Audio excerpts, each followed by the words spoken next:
Hi guys, Tanner Smith, AEP 855 Module 4 about KESA. For question 1, my district is just beginning in the KESA process. We're currently in year 1. We have an OVT assigned to us, which includes members from surrounding school districts.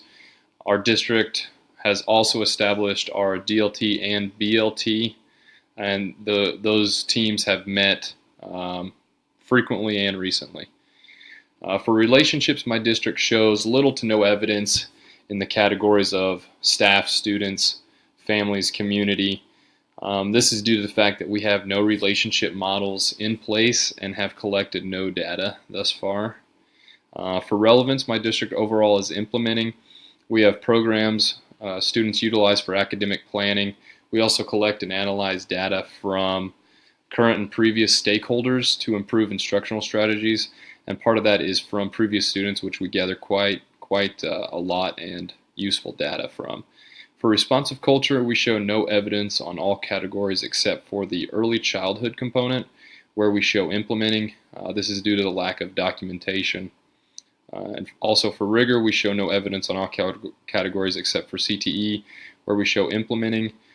During the process of identifying the level of the district's rigor, we determined that given our current status as a district, we do not meet criteria for other levels.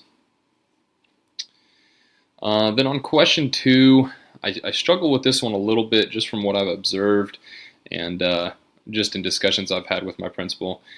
It's difficult to choose one leadership style for my principal. I believe he dominantly practices the servant leadership theory, and I would say with some situational leadership and laissez-faire leadership thrown in. He does demonstrate qualities that would suggest he exists to serve his people, and he's done that since I've been there. He's a people pleaser. He shares power and allows input on some decisions. However, this is not always the case.